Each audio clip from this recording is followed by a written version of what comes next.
Chris Sewall here, baseball card collector, investor, dealer in that order. Welcome everyone, question and answer time. Thank you everyone for submitting questions, a lot of good ones. Let's go ahead and get right to them. First question is from Thomas B, and he asked a couple things. Is there any point in grading a 101 or a similar card? And two, if you had to choose between an ultra modern base rookie card or a third year serial numbered out of 50 parallel, which would you choose for an investment long term? So to answer your first question, yeah, there's benefits in grading 101s and rare cards. I understand the thought process as to why there wouldn't be. You know, no matter what it grades, it's a pop 1 with none higher. You can't do better than that, so what's the point? But you know, a lot of collectors these days, they just want their cards graded, no matter what it is. Even if it's a rare card, they want everything graded. That's becoming more and more common. So having the card graded will just sort of increase the number of potential buyers who would be interested out there. You know, if you ever go to sell it, and you know, on top of that, it also ensures that the card is original and not altered in any way. I mean, if a buyer is buying a card raw, they are in theory taking a slight risk that the card could be a fake or could be altered in some way. To answer your second question, if you had to choose between an ultra modern base rookie or a third year numbered card out of 50, which is a better long-term investment? It's really hard for me to say. I would need to know specifically what player and cards you're talking about. You know, in general, I would tend to say the rookie card is probably better, but I mean the right parallel out of 50 could also be the better answer. Tracy, aka Two Sheds, asked, how do you maximize value in putting lots together for sale? Hypothetical, you just bought a huge baseball out of 80s, includes tons of stars and Hall of Famers, Gwen Schmidt, Yount, Rose, Mattingly, etc. What does your experience tell you would be the best method in building lots in order to attract most interest? By player, by year manufacturer, by team, or something else I'm missing? So whenever talking about making lots for eBay, the first thing I always say is think in terms of the collector. What would a collector like to buy? What would they be interested in buying? You know, I used to love to collect Cal Ripken, and I used to love buying, you know, 100 count Cal Ripken lots from, you know, 1987 to 1992. The stuff that's basically worthless on its own, but as a complete lot, that's actually a fun lot to play with and sort and etc. And there are a lot of people who collect by player. You know, a lot of people who had their favorite player growing up would love to buy a 50 count lot of Robin Yount or Kirby Puckett or whoever it is. So I would sort of say that would be my first recommendation if you're dealing with junk wax era stars. And you know, if you don't sort of have enough to make a player lot, like say you only have 10 of a player, it's really not worth your time to make a lot on it. Yeah, then maybe just pile them all together in one big lot and call it like a fun, you know, mishmash star Hall of Famer lot from the late 80s and sort of title it that way. Next question is from JK, who wrote, what happened to all the card saver 1 holders that submitters are required to use when sending orders to card grading companies? We never get them back, so do the graders sell them back to Cardboard Gold? Do their employees give them out as holiday gifts? And if you have no answer, I can only assume that you're part of the cover-up. So that's a great question. I really don't know. I mean, I can't imagine they can sell them in any way. They're used, and selling used supplies is basically impossible. But maybe they have some sort of recycling program or some agreement with, you know, the supplies company. I'm really not, you know, not that. I'm not part of any. I don't know any cover-up. You know, I don't know. Michael from Maryland asked a few questions. First, have you considered making a sports card podcast? Second, if you were to create a second YouTube channel, non-sport related, what would it be about? And third, what is something you would like to see more of in either the YouTube or sport card community? I've been approached to do a sports card podcast at least a couple times now, but I really just don't have the time for it. My days are jam-packed start to finish. Essentially all of my free time goes to my family, and that's all I really have time for at the moment is the channel, the sports cards, and my family. That's essentially all I got, and that's not a complaint. I love all three of those things. So second YouTube channel, yeah, I've flirted with that idea a lot. I actually started like a non-sports collectibles channel, and it was okay, but I didn't have enough time to commit to it to make it really work. I thought about doing like a Star Wars one for fun, but again, don't really have the time. If I were to really actually do a second YouTube channel and try to do it right, it would probably be sports related, like greatest moments in baseball, or I don't know, something along those lines. And he also had a follow-up. What advice would you give to someone that is first starting out on YouTube? Is there anything you would do differently when you just started out with your YouTube channel? So yeah, there's a lot of advice I could give. I mean, when I started the channel, I knew nothing about YouTube, so I was basically just learning as I go, making a lot of mistakes. I mean, I still make mistakes today, still basically learning on the fly. And yeah, so there's a lot of pieces of advice I could give. One thing I would say sort of generally, and this isn't maybe so much advice, it's just more of something to expect and be aware of. And it's important to be aware of it, I think, and that is the hardest part of the YouTube channel, I think, is the beginning, to get the ball rolling. Like your first video is going to get no views. Your first bunch of videos is going to get no views, and you know that's brutal. Like I remember the first 4, I think it was like the first 4 months for me or so. I was just I was working so hard. I was cranking out video after, I was spending an entire day on each video and putting out 4 or 5 videos a week and just putting so much thought and effort into them. And they'd get, 12 views, and it was just brutal. But you just have to understand that that's the way it is. And it'll eventually snowball little by little, if you're good and doing stuff that people like. And at some point, for me, I feel like it was 4 months. I don't know why I think that, but just that's the way I remember it. At the 4-month mark, I was like, oh, this could actually work. But I think for some, it's probably even more than 4 months. Some it's maybe less. But I just understand going in that you can't, 6 weeks in being like, oh, this isn't working, because it's not going to be working six weeks in. You need to give it more time than that. Mike Brennan wrote, some of the cards I value the most are either ones I've held onto for years or built a small collection of in recent years. The players' cards that I have the hardest time parting with are autos I've secured of Paul O'Neill, Aaron Judge, and Derek Jeter from his rookie year that I bought in '97. My question to you is, do you think there is much value with holding onto collecting in borderline Hall of Fame players like Paul O'Neill or Aaron Judge, who is arguably the face of the game and a potential MVP for this season? So when you say, is there value in it? Well, if you collect them and you enjoy them, that's tremendous value, right there. If you're talking purely about like long-term investing, so I mean, obviously can't predict the future. Anything can happen. But as a best guess, I probably would not point you towards Paul O'Neill as a good long-term investment. He realistically is probably not going to make the Hall of Fame. He was off the ballot in his first year of eligibility. That's not a good sign. So I would say it's pretty unlikely he ever makes it.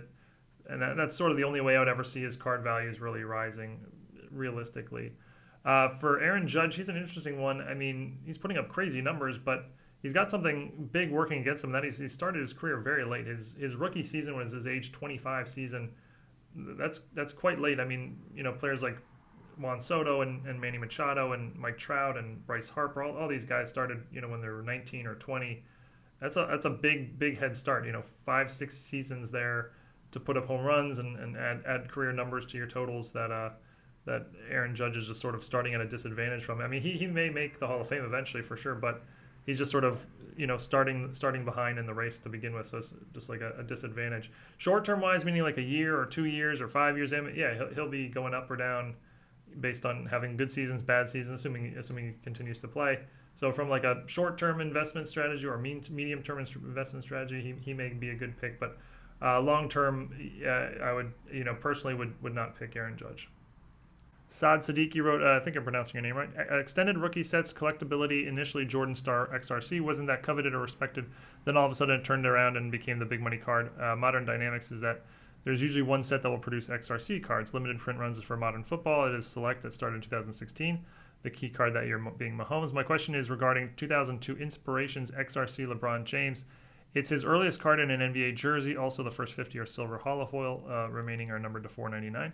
And 2002 finest is the white suit, not NBA jersey. Question: why hasn't LeBron's 2002 Inspiration card gotten the love interest from the hobby yet? And do you think it will eventually get that massive price boost similar to the Jordan Star XRC? That's a great question. I'm not sure that I have a great answer for you. From a gut standpoint, I don't think it's comparable to the Jordan. I think the Jordan was a very unique situation in that from in the early 80s, from 1982 to 1985, there were no major brands producing cards, except for Star, which was actually not a major brand the way they defined it back then. So Michael Jordan should have had a 1984 card. He would have if there was a top set or a Fleer set. He should have had a 1985 card, but again, there wasn't, so he didn't have one. So the Star is an XRC, and it's like a natural card. Like he should have been in that set to begin with. With the 2002 LeBrons and the 2016 Patrick Mahomes, those are really forced. I mean, LeBron James should not have a 2002 card. It's before he was drafted. Patrick Mahomes should not have a 2016 card. It was before he was drafted. Those are very, very manufactured and forced by the companies to just try to get a card out as early as possible. I don't know if this is why, but that's just sort of my gut feeling. These are, the 2002 LeBrons are very forced, and the Star card was very natural. Andrew wrote, with the volume of cards you buy and sell, I'm curious as to what method you have found best for keeping track of your purchases and sales of cards related profit for business and tax purposes. Do you track on an individual card basis, in lots, or some other method? So tracking like individual cards would simply be impossible. Tracking individual collections would also just not be feasible. There's no way to do that. The only time I track individual collections is when I'm working with a partner and I need to keep track of it for those purposes, make sure we're all square at the end of the day. But I keep track of every purchase I make. I record every sale I make, and I record any costs I have, like supplies or whatever. And most of the websites that I do a lot of my buying and selling on kind of do this for you, and we'll give you a summary at the end of the year. eBay, for example. And I have an accountant who does my taxes. I'm not a tax expert by any means, so understand that going in. But I have an accountant who does my taxes, and I send them basically all my sales, all my costs, all my costs of cards that I've purchased, and the value of my current inventory, my remaining inventory, and that's sort of enough for them to plug in the numbers and do all the calculations. And Bobby sent in a very similar question. When you're buying and selling cards on eBay, what documents do you keep for your records for tax purposes? I just started selling cards on eBay, and there does not seem to be a document they provide that shows what the card sells for, minus the taxes, fees, and shipping costs. I can gather all that information on 3 separate pages, but I did not know if you knew of a document I could save that has it all listed.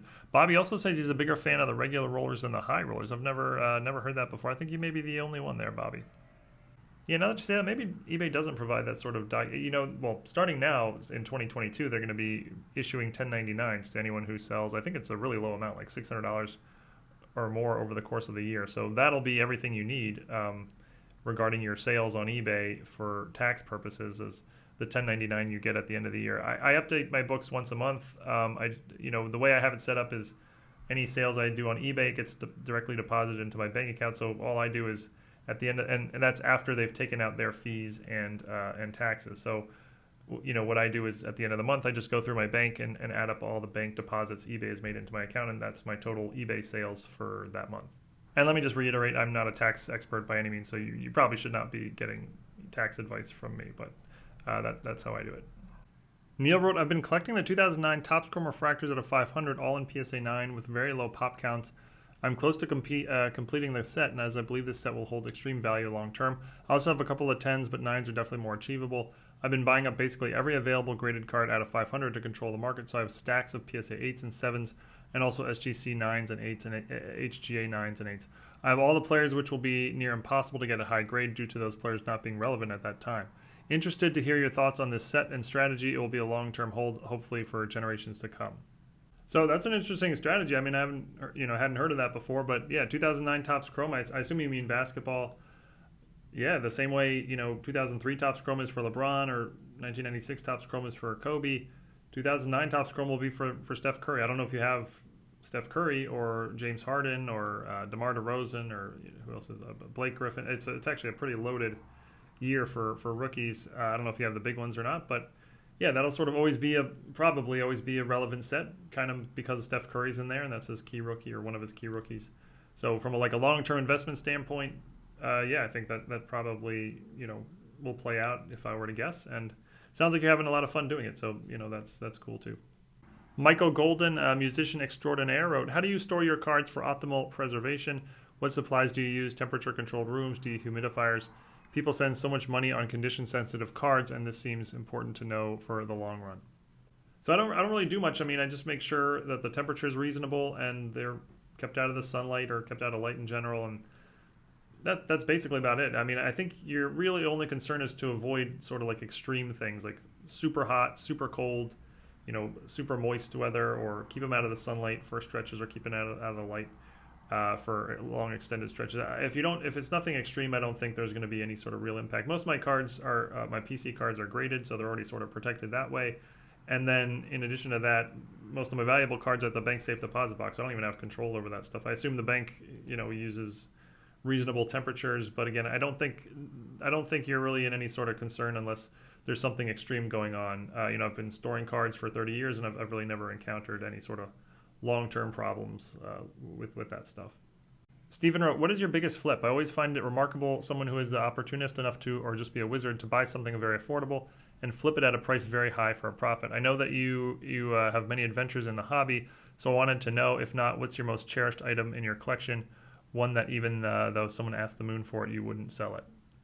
So I'm really just not much of a flipper. I don't know that I have a good flipping story or some big money profit flipping thing. My strategy as a dealer is really to buy out collections and then sort of use my knowledge to break it up and piece it out and figure out the best way to sort of maximize value that way. And that really doesn't involve any flipping. I'll buy singles online, but it's usually with the idea that, oh, this is a card I feel is more likely to be worth more than it is now, a year from now or 2 years from now, and I'll buy them and then sit them in that way. And sometimes I'll buy singles to grade them. I'll say, well, I can buy this, get it graded, and it'll add value that way. But I really don't buy cards with the mentality of, oh, I'm gonna flip this for a whole lot more in a day or a week or anything like that. So in 2020, when sort of the initial boom was happening with the market, I did quite a bit of flipping with soccer cards on CUMC. The soccer cards were just going crazy, and I was sort of in the know. Little. I got in early on it, sort of before people were aware of it. And there were just so many cards that were $2, and a week later you could sell it for $50. It was crazy. So I did quite a bit back then. I don't remember any off the top of my head, but yeah, that was really one of the only times when flipping was sort of a standard part of my regular dealing strategy, but just not much of a flipper. But for your second question, an item that you cherish, one that you wouldn't sell if someone asked the moon for. I mean, I've mentioned the 1988 Donruss Mark McGwire card that I have. It was a card I pulled out of my very first pack back in 1988. I don't know how I somehow managed to hold on to that card. I know it's the exact card because there's this very noticeable print defect on the lower left corner, and when I opened the pack, my friend said in the moment, oh, that card is damaged because of that, and I remember that. I mean, it's amazing that I still have that card, but yeah, that's one I wouldn't sell. I mean, it's probably worth 25 cents. I'm sure there's a number I would sell it for. I definitely wouldn't take $100 for it, but yeah, that's one I would say I cherish and would like to hold on to forever. Gene B wrote, was wondering why the photographer on sports cards are never credited, especially with regards to in-game photos. That is such a good question. I have no idea, and I've never even thought of it. And, my dad's a photographer, so I probably should have. But yeah, great question. I don't know. Jan had a number of questions. We'll take them one at a time here. Panini and Leaf do produce pretty nice baseball cards. Should they receive more recognition credit among baseball card collectors? Why does it matter which licenses a company has as long as the cards are pretty short printed and contain cool original patches or autos from a player? Should it be worth more? I mean, that's anyone's opinion, but from a historical standpoint, unlicensed brand cards are always worth a lot less than licensed brands cards, even if they look nicer and look fancier. And it makes sense because it just gives it legitimacy if the card is licensed and has permission from the NBA or Major League Baseball to produce a card. Otherwise, anyone can just make a card. I can go make a card in my garage, and obviously Panini and Leaf are a lot more legitimate as companies than Chris Sewall Garage Company. But yeah, the licensing that's just, you got to draw the line somewhere, and that's sort of where collectors have drawn the line for a long time. And will that change in the future? I would guess not, but obviously it could, but I would guess not. Next question. Grading is an interesting way to make out something which exists in numerous copies more valuable. Isn't this just a dirty, clever trick? Why does it really matter whether a card is slightly better or worse appearing than another one? Cannot a dirtier, more used card tell a nice story of being loved, used by its previous owner? A card with true history. Yeah, so a lot of people, call grading a scam, and I don't really see it that way. I mean, I think that I don't feel like the grading companies came in and sort of tricked everybody into wanting their product. I think it was more that over time, people have naturally decided they want the grading cards more and more. Not everybody, but overall, more percentage of people like the product and gravitate towards graded cards. And I think that's happened naturally. I don't think that's some sort of trick or scam. If I have the choice between two cards and one has a ding in it and the other doesn't, I want the one without the ding. I want the one that looks nicer. I think this applies to all collectibles. I mean, in art, if you could buy a painting and it was in pristine condition, or you could buy a painting and it was ripped in half, you would take the one in pristine condition. And even if the ripped in half one came with a nice story, it was being transported, but got ripped, while they were, you would still take the one that looks nice, right? I think that applies to all collectibles, stamps and coin, anything. You want the thing that looks nice. So I think that's natural. I don't see it as a scam. And I'll take the last two together. The overall popularity of baseball in the U.S. is following media articles in decline. Might the same happen with baseball cards in the near future? And the U.S. is still the center for buying, selling, collecting trading cards. However, other areas of the world started detecting the hobby too. Is this overall good and beneficial for the U.S. collector, or bad given more competition and potentially higher prices? So I haven't seen data about the baseball being on the decline, although on the surface I believe that. But I'm a big believer in the sports card market as a whole, long term. The sports card hobby, I guess I should say, long term. I don't think it's going anywhere. I think it's got a very, very solid base, and it's going to go up and down lots over the years. But long term, I think it's solid and fine. And baseball in particular is always going to have a very, very key part in that. So for me personally, it's not a concern. Obviously, anything can happen again, but yeah, for me personally, not something I'm worried about. In terms of like going global with the sports card market, I mean, I definitely think that's a great thing. That's something we should all be rooting for. The bigger the hobby market, the better. I mean, I guess in theory, there could be some negatives here and there, like potentially higher prices briefly, or I don't know. I don't even know enough about economics, but I just think in general, the bigger the hobby, the better for everybody. Mike asked, would you consider doing a video show showing how you look at a vintage modern card and how you determine what grades you believe it should get? I've recently received back several modern cards from both PSA and SGC, and the results have been mixed. Yeah, that's a great idea, and actually that's a request I've been getting a lot lately. I think since I started doing sort of the grading card reveal videos, people are often asking how do you guess ahead of time, or how do you predict what your card will grade. So that's probably a video that I will make at some point in the not so distant future. All Truth Matters wrote, do you have any information on 2011 Topps Super Bowl die cut ring redemption cards? Having a hard time finding out what the deals with these are. There's basics. The cards come in base 99 and one of ones. Some base are easy to find, some are nearly impossible. For instance, there are 3 Tom Brady's in the set, one on a white jersey that's easy to find. It sells for $50 to $80. There are also 2 Brady variations in blue jerseys. Those are impossible to find. PSA Pops are 2 on the blue jerseys, but there are hundreds of the white jerseys. Any help would be appreciated. So I was not familiar with those cards when I read your email, and I went and checked on eBay, and yeah, okay, I recognize them, but yeah, I don't know much about them, and I did some quick research. I didn't find much, so yeah, sorry, I don't have much for you. If anybody watching knows more about that set, how it's produced, what's the deal with the short prints or whatever, please leave it in the comments, and I can pass it along. Gary wrote, I always enjoy your stories regarding you and the Arizona/Texas snowman. Can you please share another one? Yeah, so I probably have like 2, bigger stories that are sort of video worthy to share left. Yeah, I think I have two good ones left that I'm sort of saving for a rainy day. But I'll share a quick one here, which is the first time we ever met. The first time we ever met, I went to his house in Arizona to buy a collection. I don't remember the deal, but he was there with a friend, and the deal was a bulky deal, and at some point we agreed on something like $4,000 that would be the price that I would pay, and I was thinking about it. And I was at that time I was very uncomfortable. That was a lot of that was much more than I was used to spending on a collection. So I was very uncomfortable and nervous about it. This would have been like 2010 or something. So I wanted to think about it. I'm not somebody who makes snap decisions. I like to think through my decision. So I asked him, hey, do you mind if I go for a little drive and I'll be back in 15-20 minutes and let you know. And they were like, okay. And I drove away. I went to like a gas station, I guess, and I called my friend Tim, who was a dealer friend of mine. I don't even know why I was calling him. He wouldn't have been able to advise me based on what I could have told him, but I just felt like I needed to talk to somebody. I couldn't reach Tim for whatever reason, but at some point I just said, okay, I'm gonna do it. Went back, told him we agreed on the deal. I paid him the $4,000. Again, I think it was $4,000, something like that. Left with the cards. It actually turned out to be a really, really good deal. But what's funny is that Jeremy told me later that his friend told him, this guy's not coming back. And Jeremy was like, oh man. And they just assumed that I was gone, which was never my intention, but it certainly makes sense that they would think that. I mean, I just sort of got up and left in the middle of a deal for no obvious reason from their eyes. So that's not something I would do today, but at the time I was just very uncomfortable with that sort of money. So that's what I did. And, it worked out, but I just thought it was funny. We joke about it that they assumed I was gone, but whether I was going to buy it or not, I was going to come back and let them know. But yeah, that's just a funny thing we talk about now and then. Mike Jensen wrote, do you notice there being any kind of downtime in online buying as we get close to a major show? My eBay store over the last 2 weeks has about half the traffic as normal, and I was thinking that maybe besides just a downturn in the market, it could be people saving up for the National.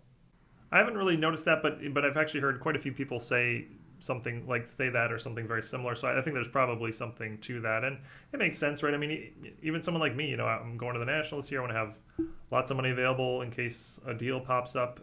So yeah, I've probably been doing a little less buying online over the last month or so than I would normally otherwise. I mean, it's not a significant amount, but if you were to take a whole bunch of me's and add them all together, then yeah, that might add up to some noticeable decline in eBay sales for the month leading up to a major show like that. Xavier wrote, I would like your take on the hobby in Europe and the rise of this market. Seems to be more regulated by collectors and less by investors. Do you think that there could be a significant growth in this market and maybe more healthy? Yeah, I hadn't really thought of it, but yeah, I think you're kind of spot on here. The hobby, the market here is very small. There's not much going on. There was, in the 3.5 years I've been here, I went to a card show in Belgium. That when I say a card show, is like maybe 8 to 10 tables.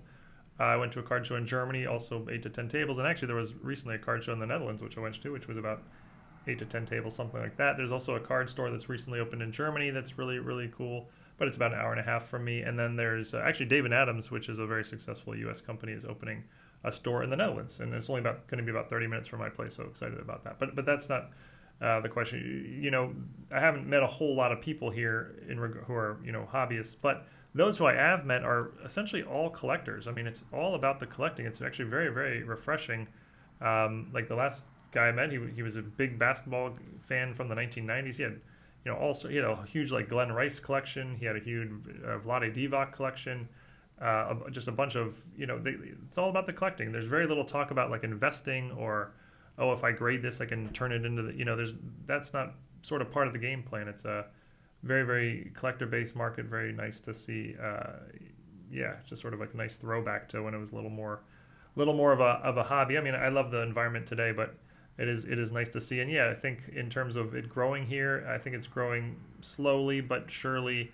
And if it's collector based, I think that's very healthy. Joel wrote, Chris, I would like you to respond to the recent phenomenon of viewers liking the regular rollers even more than the high rollers. And Matthew responded by saying, I don't recall whether or not I commented on your question regarding liking regular rollers better than high rollers, but I'd like you to know that I am starting to like regular rollers more than high rollers. Looks like Bobby from earlier has some people in his court here. So I actually could tell a quick funny story about that. And for those who don't know what we're talking about, a while ago in one of the regular rollers, somebody left a comment, something like, maybe it's just me, but I prefer the regular rollers over the high rollers. And that comment got so many thumbs ups and likes, and like everyone was responding to it, like, oh, me too, me too, me too. And then over the course of the next like 4 weeks or something, somebody would leave that comment. And I think at first it was sort of like natural. I don't think they were copying. I think it just sort of happened that way, that somebody would leave that comment or a very similar comment, and everyone would always jump on it and say, me too, I love it. And then at some point, over time, it's just become like a running joke now where in every video, somebody will leave a comment. It's usually, that comment, but it's usually like a funny twist on it with some sort of, personalized humor in it.